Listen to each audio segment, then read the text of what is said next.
What's going on there, YouTube? And welcome to Fresh Comic Stories. Guys, this is the channel that we basically sit down and cover different kinds of comic book stories. Now, guys, today we are going to jump back over to DC Comics, and we're going to continue our coverage over the Green Lantern comic book line. And today, we're going to pick up with Hal Jordan in the Green Lanterns Volume 2 Bottle Light. So, I do hope you enjoyed this video, and if you do, please hit that like button down below and also subscribe for more comic book stories like this in the near future. Also, any suggestions on books I should read, well, please let me know in the comments below, because you never know, your suggestion could be a future video down the road. But guys, I do hope you enjoy this video. Now, the story picks up moments after the ending of Hal Jordan in the Green Lanterns Volume 1, where we see that John Stewart and the Green Lanterns took Soranik and the Yellow Lanterns back to their home base to figure out what to do with them. Because to the Green Lanterns, these lanterns are wearing the color of Sinestro Corp, and usually anybody who's a Yellow Lantern is basically evil. Except you have Soranik try to tell John that they are a group of good Yellow Lanterns and they are not here to fight anybody. You even have Guy Gardner try to tell John Stewart that these guys were the ones who worked hard to save the innocent people who were captured by Sinestro and the evil Yellow Lanterns. Still though, you have John Stewart not believing in the idea of Yellow Lanterns being good guys. And so you have John just basically tell them that they're going to stay where they are until he is able to decide what to do with them. Before John Stewart walks away, you have Soranik tell John that Hal Jordan was alive. It was him who blew up Sinestro's base. That is when their conversation gets interrupted, and you have John Stewart find out that their long-range communications are working again in the command center. But as soon as he gets the good news, he also finds out there's bad news as well. And the news is that the planet Zudar is being invaded. This is huge because Zudar is the home planet of the Green Lantern Tomar 2, one of the well-known characters of the Green Lanterns. And so with them getting word that the planet is being invaded by something, you have all the Green Lanterns charge their rings up and tell Yellow Lanterns to stay here until they get back and speed off to the planet Zudar. Now when they get to the planet of Zudar, they come to find out that the planet is being invaded by Starro. Now, Starro is a character who is a legacy character, mainly because back in the Silver Age of comics, he was the first supervillain that the Justice League fought together. When it comes to Starro, of course, he is an alien, but he has the ability to reproduce smaller versions of himself to attach to people. This gives him the ability to be able to mind control these people and make it easier for himself to enslave a planet. And with him being here, of course, he is trying to enslave the planet Zudar. And you have the Green Lanterns trying to stop him from doing that. Except Starro is releasing too many spores or smaller versions of himself for the Green Lanterns to handle. That is when you have the Yellow Lanterns appear to give the Green Lanterns the chance to win this battle. That is when, as soon as all of the Yellow Lanterns appear on Zudar to help the Green Lanterns out, Starro just disappears and leads to the question, did Starro just retreat? Because Starro had the Green Lanterns on the run, and even with the Yellow Lanterns there, Starro still had the upper hand and could have actually defeated both of the Lantern Corps.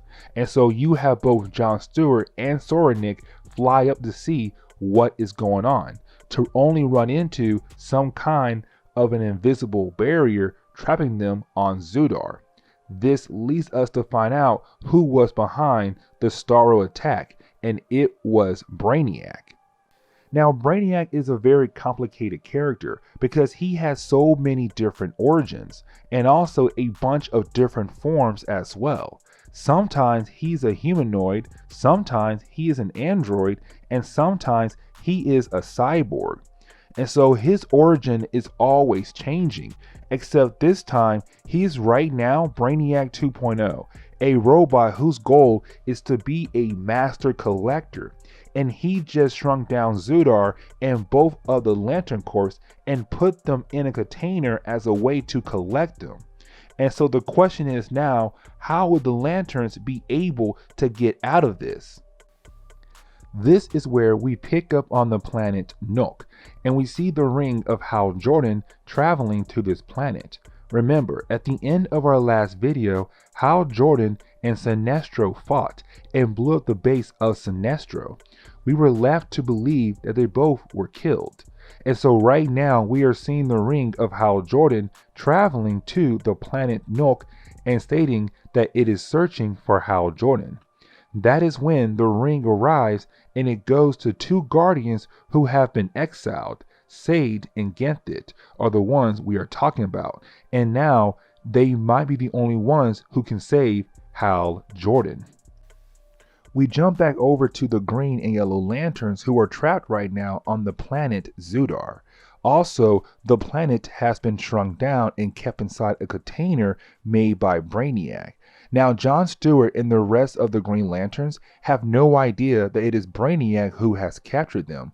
All they know is that they are trapped inside some kind of barrier, and they are trying to figure out what they can do to break through and hopefully get back home.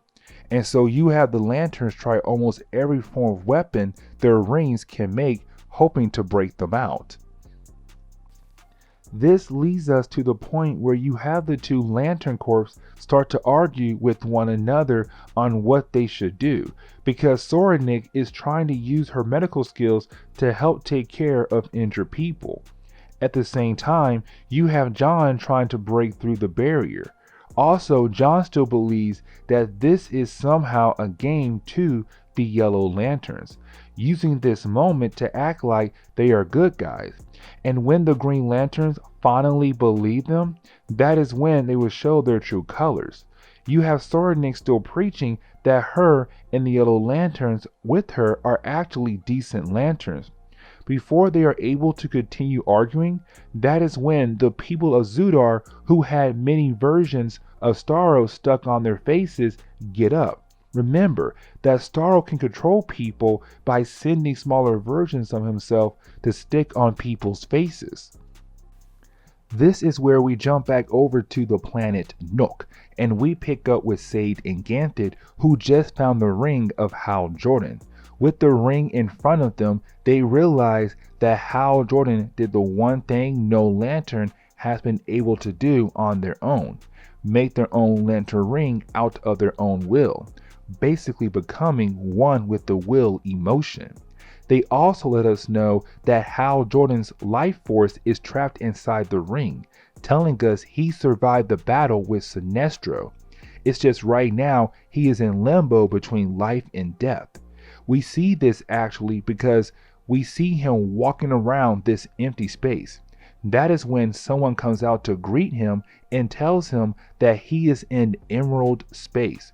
Now, we do not get the chance to learn about this place just yet, but before we leave this setting, we see Hal Jordan is greeted by no other than Abin Sur, the man who originally owned the ring of Hal Jordan, the man who gave Hal Jordan his ring.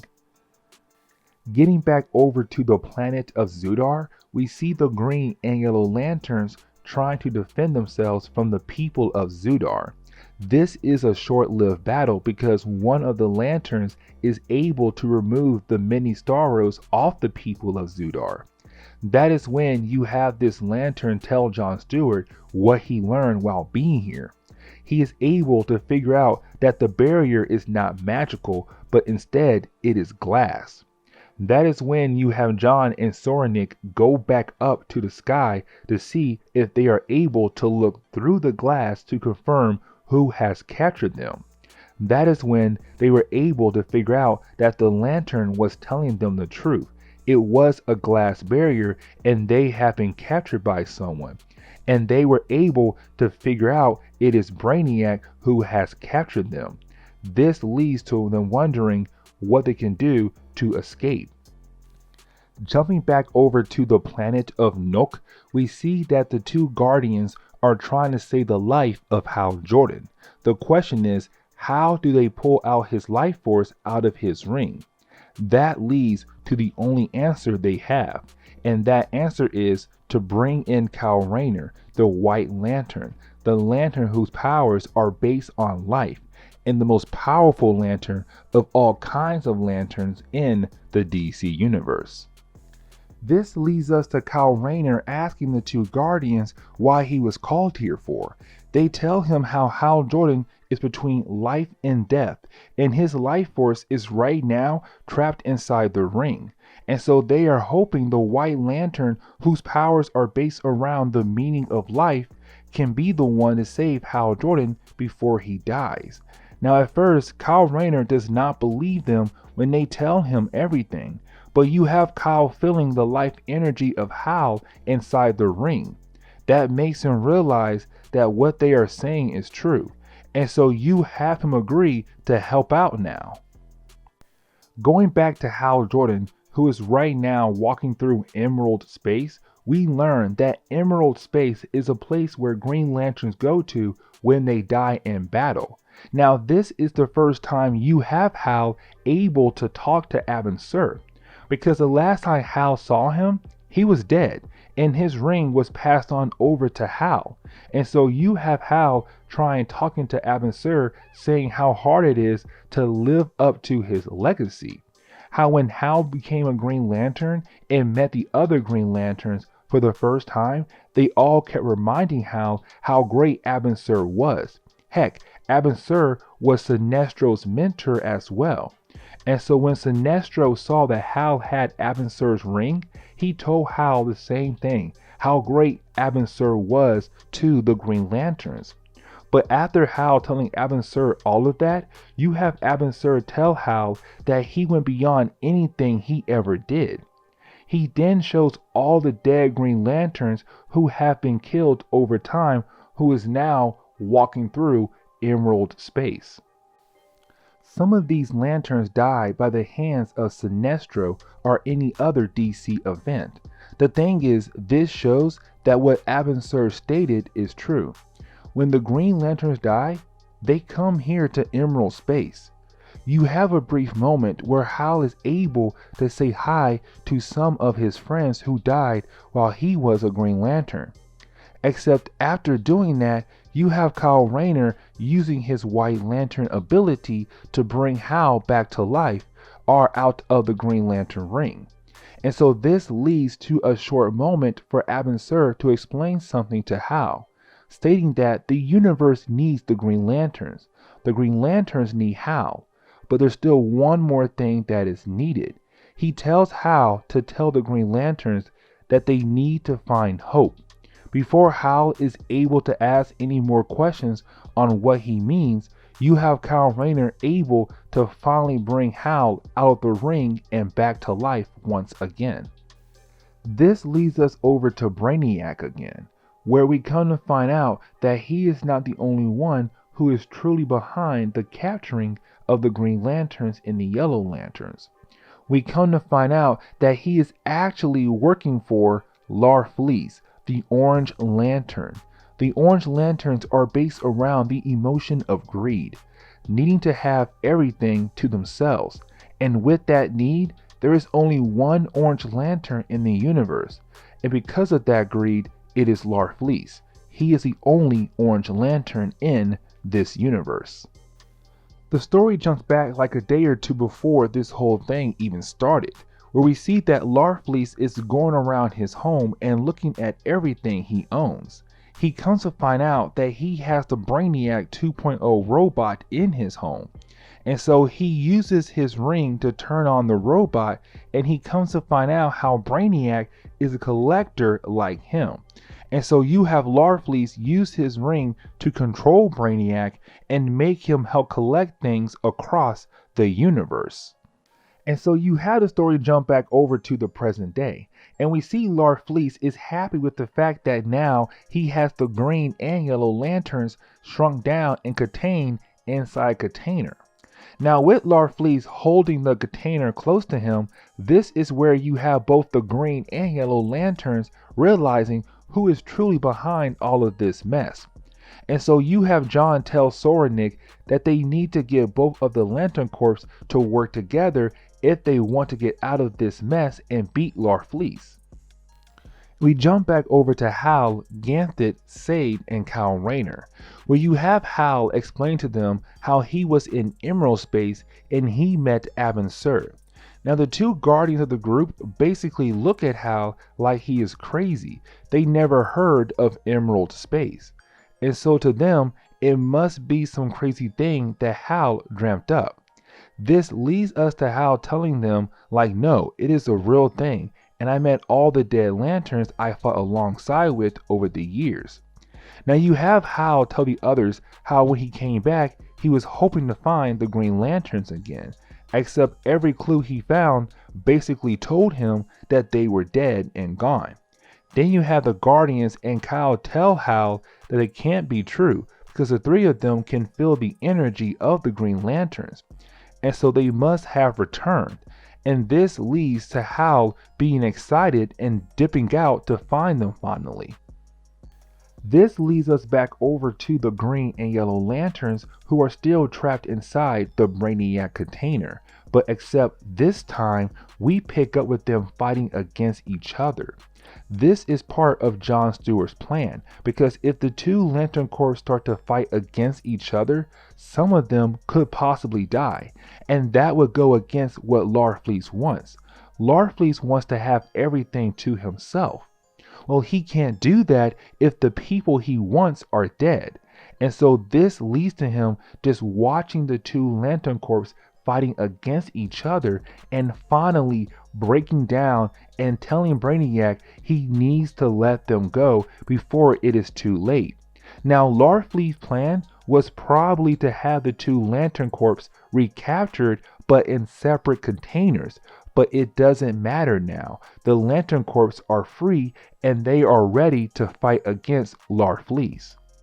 This leads to Hal Jordan and Kyle Rayner and the two Guardians with them sensing the Green Lanterns once again, realizing that they are in the Vega system, which is the home of Larfleeze, telling the group they need to move fast to figure out what in the world is even going on.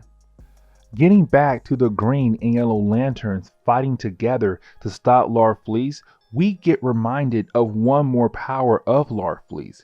That if you die, your soul becomes one of his orange constructs, and you are forced to work for Larfleeze until you die, and until then. You will be a construct who can also summon constructs as well, but your soul is trapped inside his ring forever. Now this leads to a big epic battle where Larfleeze is actually able to hold off against both of the Lantern Corps, except of course the Yellow Lantern rings are getting stronger, because the fear of Larfleeze losing his collection he had made while using Brainiac is giving the Yellow Lanterns more energy and of course making them a little more difficult to fight against for Larfleeze. This leads to the arrival of Hal, Kyle Rayner, and the two Guardians. And for the Green Lanterns, this is huge, because every person they are seeing right now in their minds should be dead, except of course they are not, and now they are here to help out. Now this is a huge moment, because this was the first time in a long time you have all four of the original Green Lanterns from Earth together again, and so you have all four of them to start to beat down on Larfleeze. This leads to Larfleeze destroying the Brainiac robot, and so now the robot is now trapped to work for Larfleeze forever, and we see the two of them just fly off to come back again in a later story. This is where you have the story get wrapped up on a big note, where you have everyone celebrating the fact that they won the battle, except you have Soranik and John Stewart talking to each other about how great it was to see the two sides working together for the first time in a long time. Heck, the last time they worked alongside one another, it was back in the Blackest Night event, and so this is a huge moment for the two groups. except right when the story is about to close, we see Jon Stewart and Soranik agreeing that maybe it is time for the two Lantern Corps to work together as one team. And so now these two will be working together as one.